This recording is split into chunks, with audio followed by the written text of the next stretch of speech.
ఆ పరిచయం కొన్ని ఏళ్ల తరువాత రిలేషన్షిప్ గా మారింది.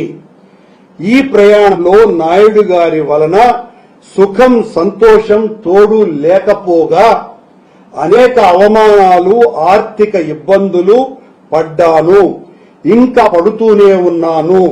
నన్ను ఏనాడు ప్రేమగా బాధ్యతగా చూడలేదు. అరగంట కోసం నేను అనే విషయం నాకు అర్థమయ్యేసరికే ఏళ్లు పట్టింది.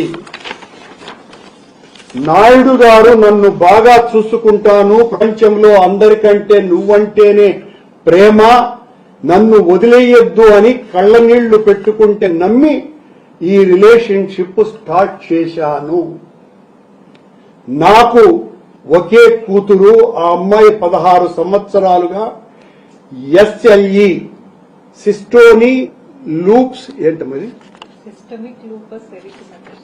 అనే జబ్బుతో ఇమ్యూన్ డిసీజ్ తో ప్రతి క్షణం జీవితంతో పోరాడుతూ ఉన్నది. నాయుడు మాటలు నమ్మి రిలేషన్షిప్ స్టార్ట్ చేశాక మా అమ్మాయికి SLE వచ్చింది. రిలేషన్షిప్ స్టార్ట్ చేశాక మా అమ్మాయికి SLE వచ్చింది. నేను మందులకి ఖర్చులకి కూడా ఎంతో ఇబ్బంది పడ్డాను. ఎవరితో మాట్లాడకూడదు, ఏ పని చేసుకోకూడదు అనేది అనుమానం ఆయనకు. ఆయన చూడలే అంటే హాని కట్టానా, బాకీ ఉన్ననా, లంజా అనే మాటలు తప్ప కుక్క కన్నా హీనంగా చూశాడు నన్ను.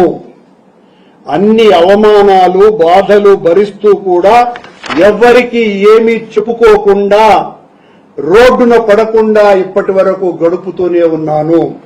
నా గురించి తెలిసి వైఎస్ఆర్సీపీ వాళ్లు నన్ను అప్రోచ్ అయ్యి నాయుడిని ఎక్స్పోజ్ చేయమని ఇన్ రిటర్న్స్ చెప్పాడు. 10 కోట్ల డబ్బులు కారు నామినేట్ ఇస్తామని కూడా అన్నారు. నా మీద చాలా ఆపరేషన్ కూడా చేశారు. బేసికల్ గా నేను చిన్నప్పటి నుంచి టీడీపీ అభిమానిని కావటంతో పార్టీ కష్టకాలంలో అటువంటి పనులు చేయకూడదు మరియు మనస్ఫూర్తిగా నమ్మి ప్రేమించిన నాయుణ్ణి రోడ్డున పడేయలేక ఆ పని చేయలేదు.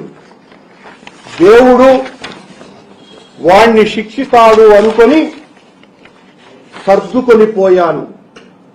నా మీద 2016 నుంచి ఎవరో నిఘా పెట్టి నన్ను వెంబడిస్తూనే ఉన్నారు.